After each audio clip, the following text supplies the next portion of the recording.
Hello to each of my friends at the International Association of Functional Neurologists. I'm Sharik Peck, a physical therapist with a master's degree in rehabilitation counseling. Today I want to talk to you about vibrational resonant frequency activation of the vagus nerve, and I hope you like it. I do have to let you know I have a conflict of interest. I am the developer of the Resimax Pain Tuner Pro, and I cannot do a lecture without talking a little bit about it, but I'll talk about why it might be a good tool to use, and I'll also talk about other tools available to you to enhance vagus function. So we see all kinds of music and harmonies, and also chaos in the form of resonant energies that come into our nervous system. There's a lot of time and investment into ancient healing forms of sounds and vibrational resonant frequencies. We see this going way back, trying to help people heal. We also see a few archaic resonant energy techniques that, well, they just don't seem to be used in this day and age anymore. We've seen a lot about electricity. There are some great effects that the electricity can have on the human nervous system, and sometimes you can light somebody up with a little bit of extra energy. Anyway, there's lots and lots of information out there about light and laser therapies and about resonant energies, but I'm going to talk to you a little bit about why vibrational energy might be a particularly great form of amplification for the central nervous system. And yes, you should be familiar with the use of tuning forks and meridians and energy points throughout the nervous system. A few of my key presentation points include vagus nerve structure, function, and the vibration connection, reciprocal interactions of the trigeminal, the facial, and the vagus systems, and the effect of various resonant therapies on vagus nerve function and vagal tone. I'll talk a little bit about therapies aimed at enhancing vagus tone in the clinic and clinical and home therapy best practices or activities that help the vagus nerve entrainment. I like this little quote from one of the articles I studied. The cytoskeleton and the role it plays in cellular regeneration through amplitude and frequency modulation of spontaneous oscillatory patterns makes cells exquisite detectors of mechanical vibrations. All of your teeny little cells throughout the body. These are a few of the articles that I paid particular attention to. Life rhythm as a symphony of oscillatory patterns, electromagnetic energy and sound vibration modulates gene expression for biologic signaling and healing. That's a powerful article and cites, over 250 different research articles that they've found. And then there's modified Bharamic pranayama in COVID-19 infection. Sorry if I slaughtered that title, but music and the autonomic nervous system dysfunction from Robert Ellis, and immediate effects of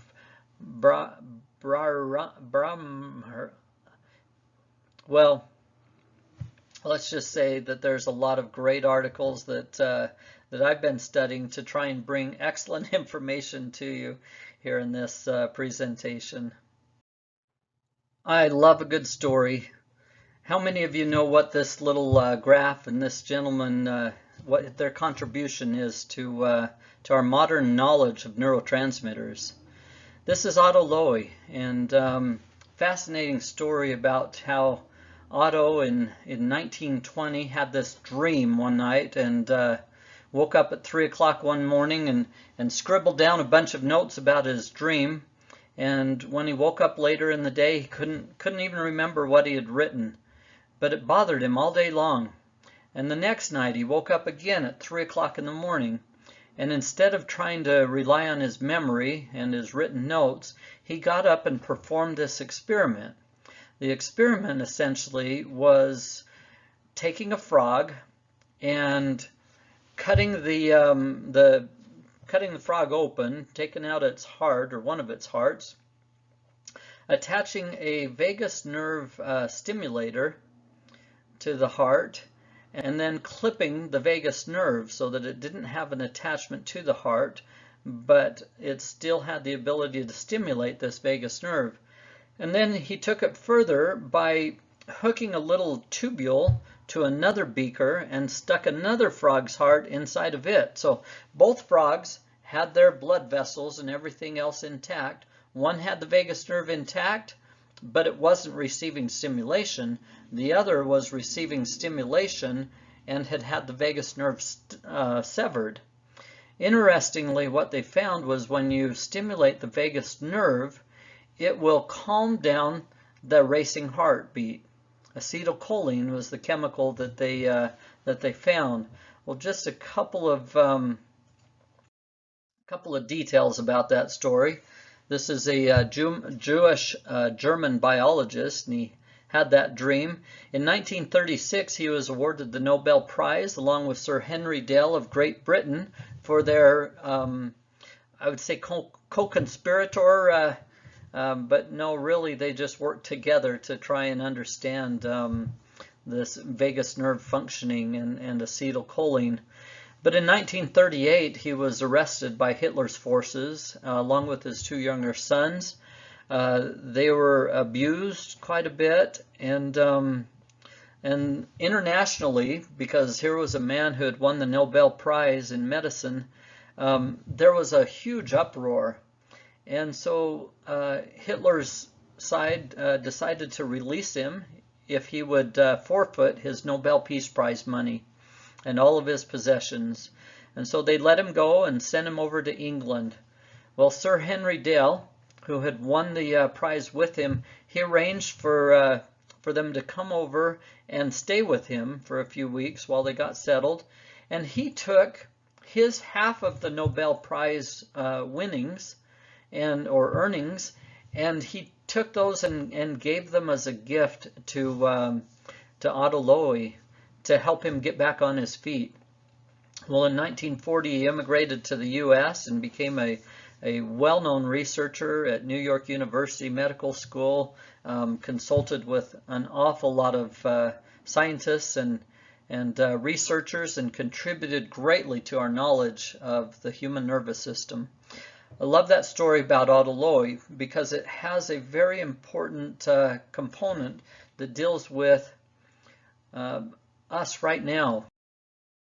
And that is, it all has to do with this resonant energy and communication in the central nervous system. So you need to know that everything about us is responsible to a vibrational signal of some kind. Every nerve, every cellular response, the entire organism, all of our cells have this communication going on, and it works through resonant frequencies. This plays an essential role in our wellness or disease, and leads us to conclude that we can use electromagnetic frequencies and sound energy as tools to restore healthy cellular dynamics and reprogram the DNA structure and elicit self-healing mechanisms. That's a mouthful of words, but I love the fact that you can use energy, you can create an energy that can help the whole organism to heal. Now you need to understand this concept about resonant energy. Essentially, two oscillating systems will assume the same period or period ratio when they interact. So one's going along up here and one's going down here, and eventually they start working together and meshing, because that's what vibrational systems will do. They will try and come into a pattern with another oscillating system. We have found that we have biological clocks. The synchronization of multiple rhythms is a manifestation of living processes. Now, the biological clocks, the circadian rhythms, the central nervous system, all of these act according to these biorhythms. And when you have aberrant cellular oscillatory patterning, It's associated with severe disease and genetic and developmental defects. It may even be the root of the metabolic syndrome that is currently plaguing the industrialized world. An essential distinctive trait of the syndrome is the disruption of the fine-tuning of cellular oscillators that compose the mammalian circadian clock. I thought this was interesting that at the cellular and subcellular levels, oscillatory behaviors use negative and positive feedback loops. What do you think if you could actually get in and affect those oscillatory behaviors, affect them for the positive, affect them for the healing? Well, a lot of studies are showing that the body tends towards synchrony, incorporating internal and external rhythms to tame the chaos. So it's possible to enter in on that loop and help the body to find something to help bring it into a better state of balance. All life exists in a sea of EMFs. We're constantly immersed in both natural and human-made fields of varying types and sources. There's lights, there's sounds, there's vibration, there's electrical fields. There's just so many kinds of information coming at the body. Volitional entrainment helps recovery of speech and gait. There's several studies that are showing that if you actively work on getting the body to go to a certain rhythm, you're going to get an improvement in speech and in gait. Why does that happen? That's a good question. Breathing is one of the few physiological processes that can come under voluntary control. Now think about that for just a minute. We have to breathe. You stop breathing for very long and you're done. We have to be able to breathe, but breathing is one of those processes that we have some volitional, voluntary control over. Makes it a prime candidate for interventions. And part of that's because the vagus, the phrenic, the intercostal nerves, they're all very responsive to what we decide to do. Cell-to-cell communication. All of life exists in a sea of electromagnetic frequencies. Natural, human-made. Some of them are unnatural. Anyway, there's electric, there's light, there's sound, there's vibration, and there's a lot of research that's come out that that tells us that some sinister individuals have worked very hard over the centuries to try and manipulate electrical fields and sound fields and vibrational energy to create chaos in the human nervous system. Some of them have done that very effectively. We find that low levels or weak EMF fields also have an effect on our biology, and solar-induced fluctuations in the ambient geomagnetic field have been correlated with a wide range of biological effects, good and bad. Research is showing that electromagnetic fields and sound modulate stem cells. This is a really important concept because in order to get a person to heal, we love to activate, in a good way, stem cells, right? Well, non-thermal exposure produces effects at the cellular level. Cells themselves can detect non-thermal electromagnetic frequencies. Studies are increasing into EMF effects on cellular gene expression. And here's the bottom line. There's a significant potential for direct reprogramming or regenerative medicine from using electromagnetic frequencies and sounds. I think that's rather fascinating. Now we get into a really fascinating concept. It appears that cellular reprogramming can occur with vibration. Here's how it works. The cytoskeleton and the role it plays in cellular regeneration through amplitude and frequency modulation of spontaneous oscillatory patterns makes cells exquisite detectors of mechanical vibrations. I love that. The cells can make use of that energy. Targeted modulation of stem cell mechanosensors using mechanical vibrations and sound could be developed as a tool to modulate the rhythm of cellular mechanics, affecting cell growth and fate. Pretty fascinating that you can use targeted vibration to be able to change the role of cells and how they play the regenerative processes. So bioinformation, a new language of vibration, moving from a mechanical, chemistry-based view of biology where everything is driven by a chemical reaction or concentration to an information-based view where biochemical activity occurs in resonant modulation with EMF-related cytoskeletal vibrations. That's a mouthful, but all it's saying is that we're going from a different view of the biology and looking at these effects of resonant energy on the vibrations or on the variations within the cellular activity. And then we recognize that there's a larger view of the role of mind and body in the connections between individuals, society, our planet, and the cosmos. There's even a role for that psychology degree that I got. We need to have a little discussion on heart rate variability. I'm not as much of an expert in this arena as I would like to be, but this is fascinating. It's really a way of putting your finger on the pulse of the viscera, the brain and its connections to the heart and everything else. And here's a few key important points. There is no such thing as an average heart rate. The lack of variability in beat-to-beat heart rate has come to reflect general autonomic dysfunction in individuals. And heart rate variability is an independent predictor of all-cause mortality. So if you don't have very good heart rate variability, you're in trouble. And if you have too much variability, I think you're in trouble as well. Now we get into something that's really fascinating. You see, the sympathetic and the parasympathetic control of heart rate, that's where we start getting into a discussion of the vagus nerve and its control over so much of what happens in the nervous system and then the heart. And here's what we find in the research.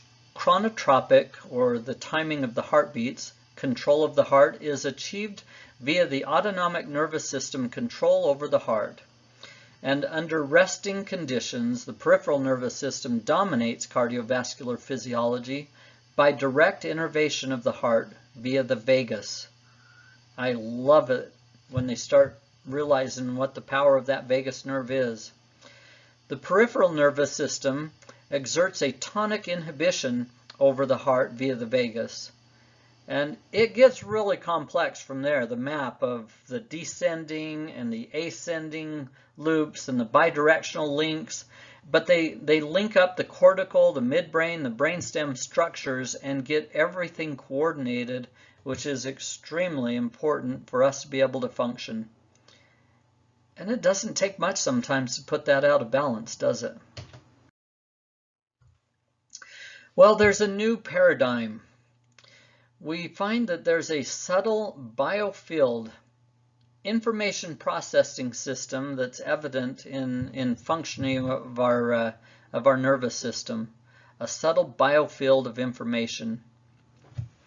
An essential link between the heart, the mind, emotions, and cognitions is starting to be recognized in the literature. Thank goodness. Here's one of the key things. Vibrations communicate and orchestrate the show. I believe that. I like this quote by Kahn. This way of healing can be studied and understood by studying the music of one's own life, by studying the rhythm of the pulse, the rhythm of the beating of the heart and of the head. It makes sense that we can improve our abilities to help someone heal if we understand how to put in this rhythm, this timing, this music, how to get everything to function better, right? And now we come to a fascinating discussion about the interaction of various cranial nerves. For example, the trigeminal nerve, cranial nerve number 5, we know it primarily as a major motor branch of the trigeminal system. In fact, it's responsible for closing the jaw, for deviating, opening the jaw, protrusion, retraction. It does all of those things with great precision so that we can keep eating up our nutrients that we need to be able to survive. But it's got a very, very strong sympathetic response. It's like this. You see something out there that's coming at you, and your brain registers, oh dear, this is a rhinoceros coming at us at full speed. Your jaw will respond by clamping down. It'll clamp down and activate some of the sympathetic response that gets you ready to run or hide from this charging rhinoceros. Well, the trigeminal system also has a little parasympathetic bend as well.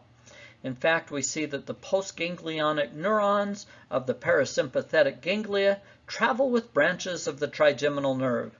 Now, you might have noticed that I changed my inflection a little bit. I did that because when you're reading from Gray's Anatomy, you have to talk like that. The postganglionic neurons of parasympathetic ganglia, they travel with branches of the trigeminal nerve. But here's an important way to look at it. These ones down here seem to be really strong in the sympathetic response, but there happens to be a branch just right there in the middle of your eyebrow called the supraorbital branch of the trigeminal nerve, and that branch has a really strong parasympathetic bend or direction that it follows. There are a few parasympathetic powerhouses in the central nervous system. I love the facial nerve. It's also very strong in the fight or flight process, but it has a really strong parasympathetic direction that it can take too. I'll show you that in just a minute with an image.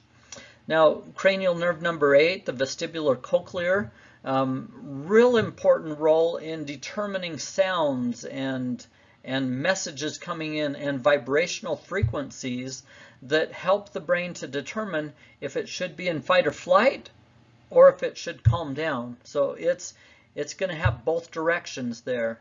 Cranial nerve number 9, the glossopharyngeal, super important because it goes down there to the pharynx and helps with the cranial nerve number 10 that does so much that's important. But one of the things the cranial nerve number 10 does in a parasympathetic direction is it goes to your vocal cords and goes to all of these structures that are part of your ability to communicate. I love this statement from Kahn. A person does not hear sound only through the ears. He hears sound through every pore of his body. Just let that one percolate for just a little bit. What do you think of this little guy? I love how facial expressions, remember the nerves involved here, a little bit of trigeminal being calm, a little bit of facial bringing up some of the smile cues, a little bit of the connectors around the eyes. Anyway, we've got a lot of messaging going on here that brings us into a parasympathetic state, and those mirror neurons bring us all into a smile.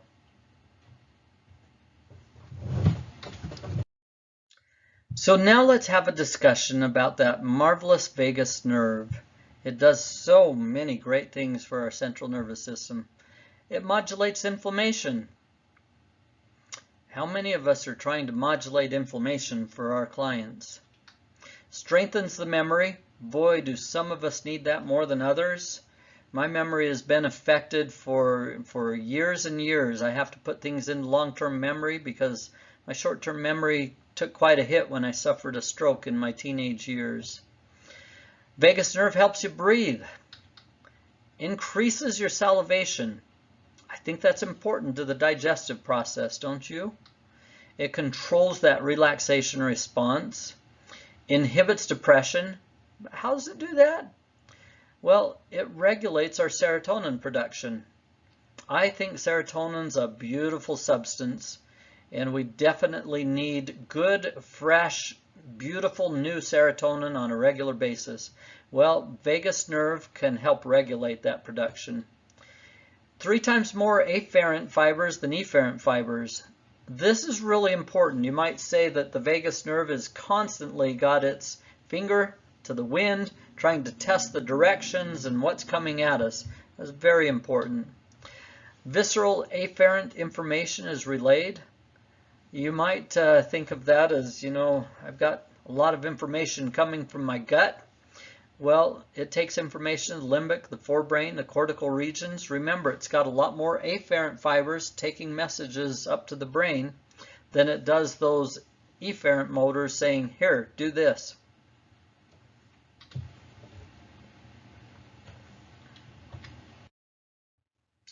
A few more things about the vagus nerve. By the way, I was looking at my visible body software program, and I said, show me the vagus nerve. And I found that their vagus nerve stops at about the heart. And that didn't make very much sense, since we know that the vagus nerve goes to every major organ in your whole abdominal region. It goes to the small intestine, it goes to the liver, it goes to everything pretty much except for the adrenal glands. And that's a whole different system, different subject. You may think of it as the driver of the gut-brain axis. I believe that it very much is. It's bidirectional information. The gag reflex.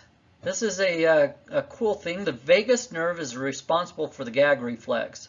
That's why it's so important to stick something in everybody's mouth that comes into the clinic and see how good of a gag they have. And interestingly, you might find a different gag on one side than the other, indicating that they may have some dysfunction in one side of the vagal system. Heart rhythm is controlled by that vagus nerve.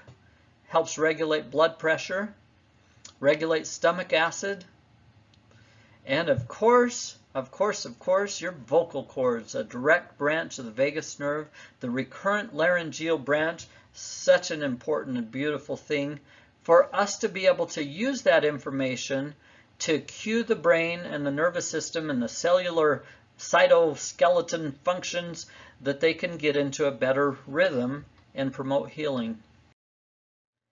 And now, some of my favorite take-home therapy messages. First of all, humming or talking during therapies will increase and improve vagal tone. Interestingly, shouting during therapies or screaming or crying doesn't seem to have quite that same effect. Just food for thought. Gargle loud and proud. I love this concept that I learned from Dr. Trayford. He said, one of the best ways to improve vagal tone is to gargle loud and proud and get the vagus nerve functioning at the back of the throat. And if you want to do that with peppermint oil or something like that, it just helps the messaging that's going to the brain to improve even more. Great technique. Evoke the gag reflex.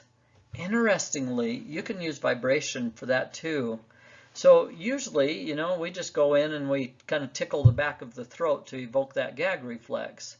And people who've had a severe brain injury oftentimes can't get that gag reflex to work. Well, in several cases, we have found that if you will use vibration and press it towards the back of that tickle area and evoke that gag reflex, you can actually increase vagal tone by adding vibration with the gag reflex. Especially important for you to look at the arches in the back of the throat and look to see which side of the vagus nerve is functioning better. You can actually then go to the side that is not functioning as well and use vibration right back there to help evoke and wake up that gag reflex. A good strong gag reflex is excellent sign that the vagus nerve is functioning well. Biting down on the tongue. This works by shutting down that sympathetic drive of cranial nerve number 5. That trigeminal nerve one of its big responses in the stress response is to clench down, grind those teeth together, and helping fire in that whole adrenaline and cortisol and all the other chemicals that are going to fire us up and get us ready for fight or flight. Well, when you bite down on the tongue, the brain gets an instant message that says, whoa, hold on, I want to stay in the game. You know, there was a famous basketball player that whenever the basketball game would get really intense, you'd see Michael Jordan's tongue start to flop out. Anybody remember that? Anyway, biting down on your tongue keeps you calm and keeps your brain in the game. Controlled movement with applied resonance, especially through the acupuncture points. This becomes really important because if you understand where all of those little points are, and there's an awful lot of them throughout the nervous system, you can apply resonance through any of those acupuncture points, and vibration can be an excellent way to get into the central nervous system through those points. Carefully applied resonance through bilateral cranial nerves can be a great way to help the brain find balance. I love this concept. Carefully applied resonance through bilateral cranial nerves. One of the patents that we developed for our device came just from this concept that you had to be able to hit bilateral cranial nerves with the exact same forces of resonance to be able to get them to find balance. And it's true, and it works. Add in balanced music and sounds. Remember laterality. Remember the cranial nerve number 8. Get those other parts of the vagus system and other cranial nerves to entrain by using music, using sounds, using vibrational energies. Lastly, vibration with instrument-assisted soft tissue mobilization. That's a fancy way of saying we'll use an instrument or something to scrape or to mobilize the soft tissue. They've called that gua sha over in the eastern part of the world for thousands of years. And gua sha is just a form of scraping to wake up the sensory system. It helps the body cue itself into the need to put it back into a healing state, if you will. Well, one of the things we've found is that you can put vibration through that instrument-assisted soft tissue mobilization, and you really improve the sensory awakening. And balancing with applied vibration really improves the neuroplasticity. What not to use? This little image here is well, there's a couple of things that are really funny here. First of all, that little electric toothbrush, when I first had the concept in my mind of using vibration to help the human nervous system heal, this was a direct message I got at 3 o'clock one morning. And anyway, I was trying to figure out how to use vibration to heal the nervous system, and I figured, what better to use than an electric toothbrush?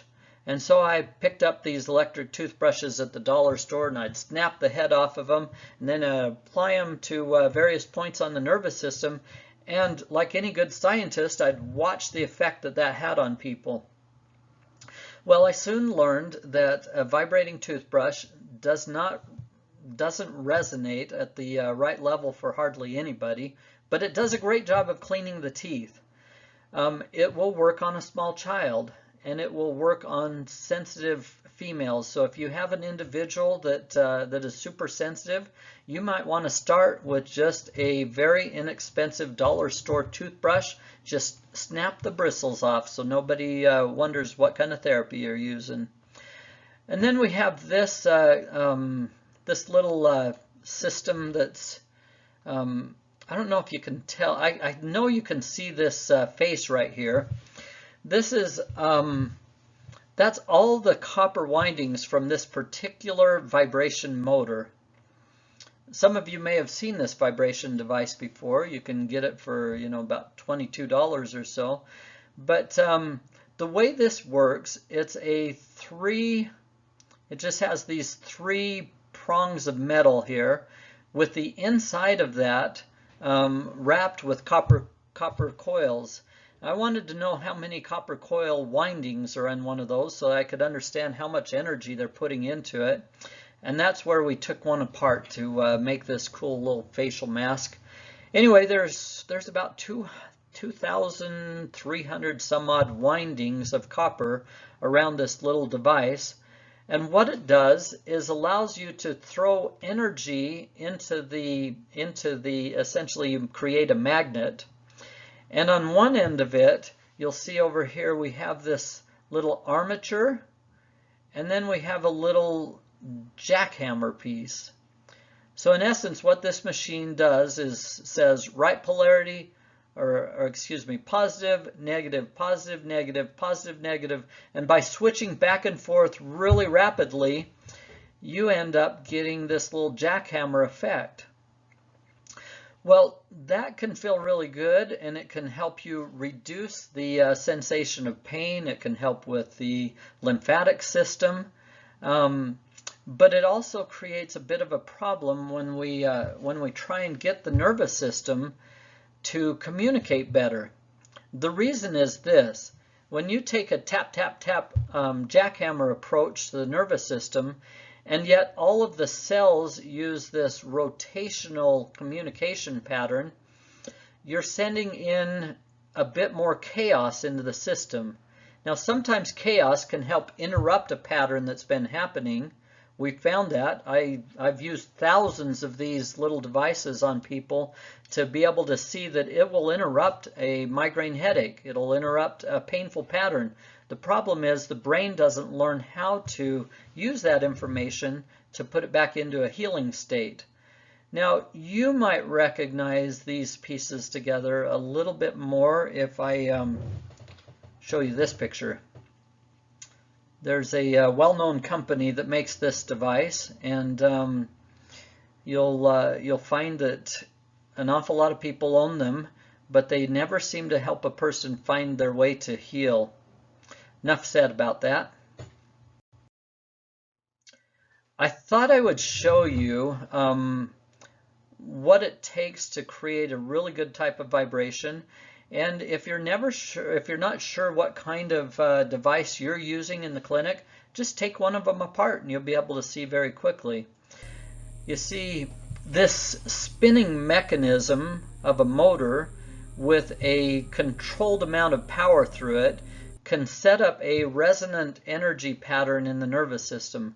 Those fluctuations create pathways or create wavelengths that the nervous system can function with. Let me show you this one. It slows it down quite a bit so that you can see that resonant energy created. You can even see it in the cushion there. We're just creating this energy field that the nervous system can cue into to help it to heal better. Kind of fascinating, huh?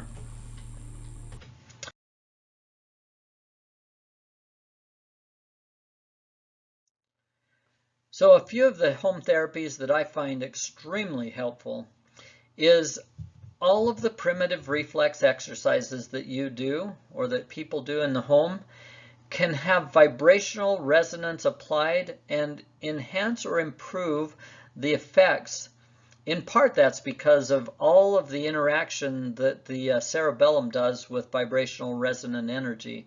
The other part is because that vagus nerve system cues into resonant energy. But remember what kind of resonant energy you apply. Don't send in more chaos. Send in some good vibrational resonance that will help the nervous system find out how to function better. Gua sha, or instrument-assisted soft tissue mobilization, wakes up the proprioceptive communication. This is not only fascinating in cases where we have peripheral neuropathy, which you might consider the brain not communicating very good anymore with the nether parts of the body, but you can cue the brain in to a certain part of the body so that it wakes up and remembers how to make that part function.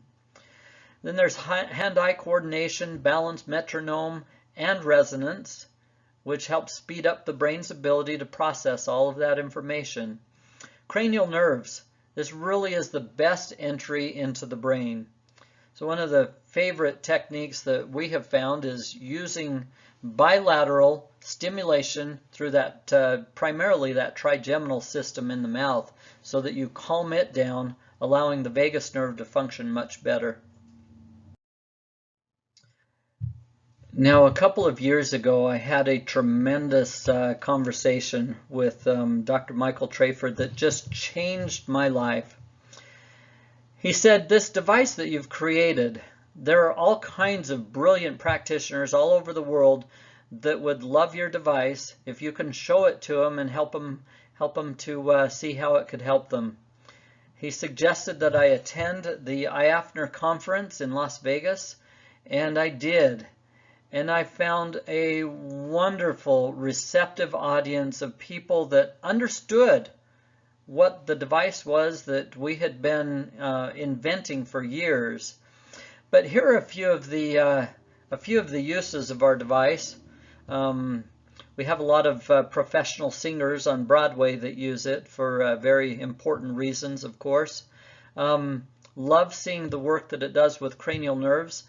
But I love especially watching the interaction of various other therapies used along with it to enhance the nervous system for people. I've learned a lot from Brandon Crawford and his amazing clinic and staff in Texas. I've learned so much watching Johnny Grant. And interestingly, I used to think that it was a better idea just to use one vibrational resonant motor on a person at a time, because I didn't want to send too much confusion and chaos into the system by getting competing resonant energy in there. But I have found by watching many practitioners throughout the world that the body seems to respond even better if you can put several more than just one resonant energy forms into the body. And if you can couple that with lasers, with LED, with sounds, with music, you just enhance the ability for the nervous system to find calming. And if you look at this little picture up here on the top, calming is one of the best things that the proper kind of resonant energy can do to be able to help a person start making better connections and then start to be able to build a better brain. I love that. So a few more home therapy ideas. This young man in New Zealand, this was a fascinating case study. We found that starting to strap the device onto his leg during his workouts decreased his time and helped him improve his function or his focus on his competitions. And at the same time that his speeds dropped dramatically in national and local competitions, his brain started functioning much better for school and home activities. Great all the way around. So we see an awful lot of ways that you can combine other therapies, listening therapies, light therapies, to help the brain make better information or make better communication with an area that's suffering from dysfunction. And it's a great way to help those singers be able to sing better.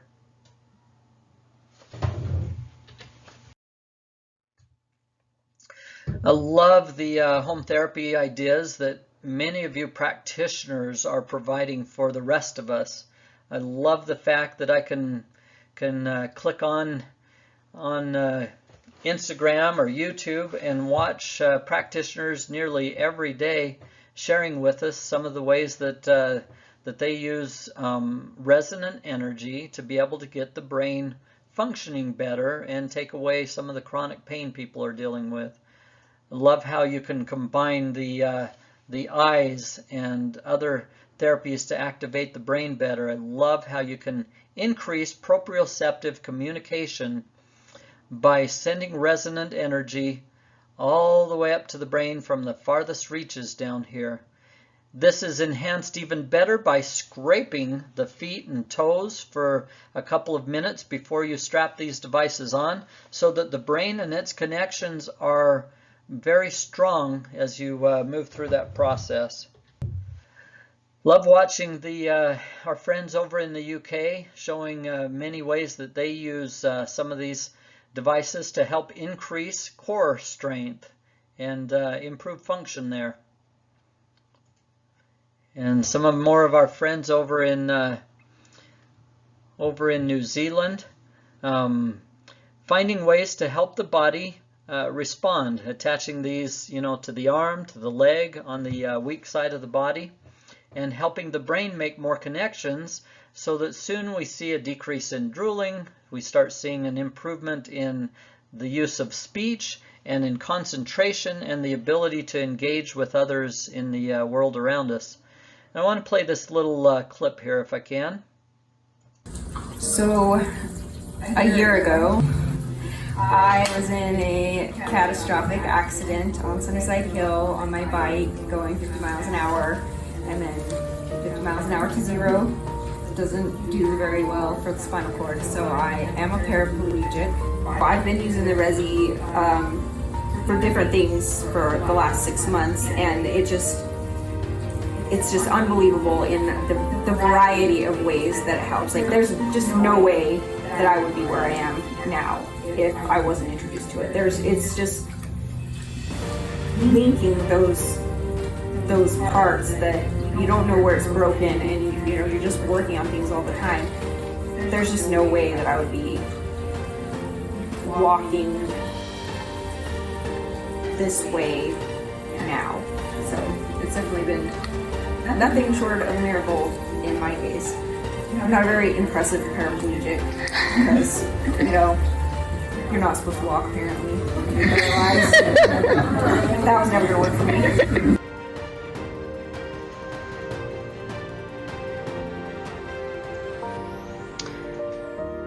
So interestingly, this young lady could not sense or feel anything below her waist level on that right lower extremity until the day that we introduced scraping from her toes all the way up.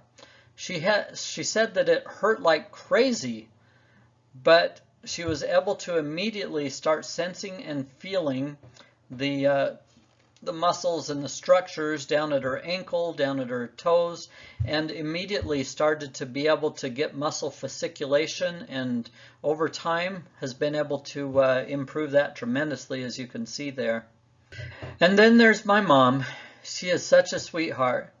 I found her one day using the tuner, using our little device with her turtle, and I said, "What's going on?" Apparently she'd left the turtle out in the sun too long, and her turtle was almost dead.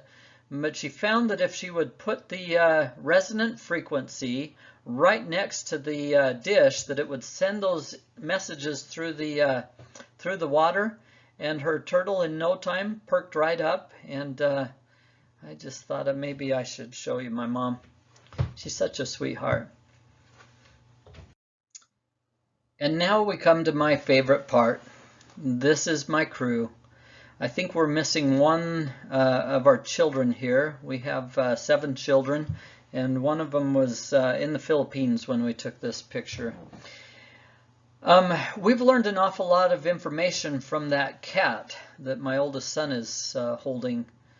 You see, the cat purring harmonic range is a very powerful tool. We find that it helps improve stem cell activity, that it definitely is in harmony with every other important frequency that is known to man or the universe.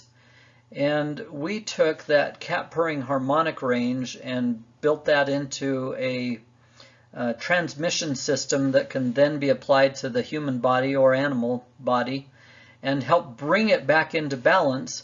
In essence, we're giving the vagus nerve a point to tune to.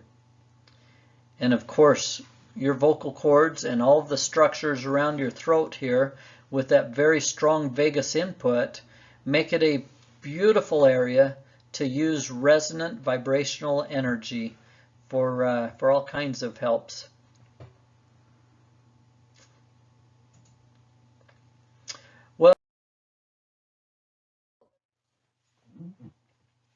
I wanted to leave you with one last thing. I loved a message that I received last week from Dr. Michael Trayford. He said, "Thank you for your contribution to this world. I see your invention as a musical instrument. The more I play it, the more I see its complexities and potential."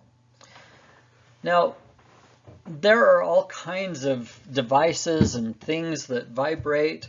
You know, this is the Hyperice or the Hypervolt company. They make all kinds of vibration devices. Wall makes all kinds of vibration devices. Just pay close attention when you're looking at different forms of resonant energy to make sure that they're in a level that your vocal cords can mesh with really well, because your vocal cords, being a direct branch of the vagus nerve, give you a prime ability to use resonant energy for vagus nerve entrainment. So connect with us on Facebook, send me an email. I'm on Instagram. We love your feedback, and I'd love to take any questions that you may have for us. Thank you for your time.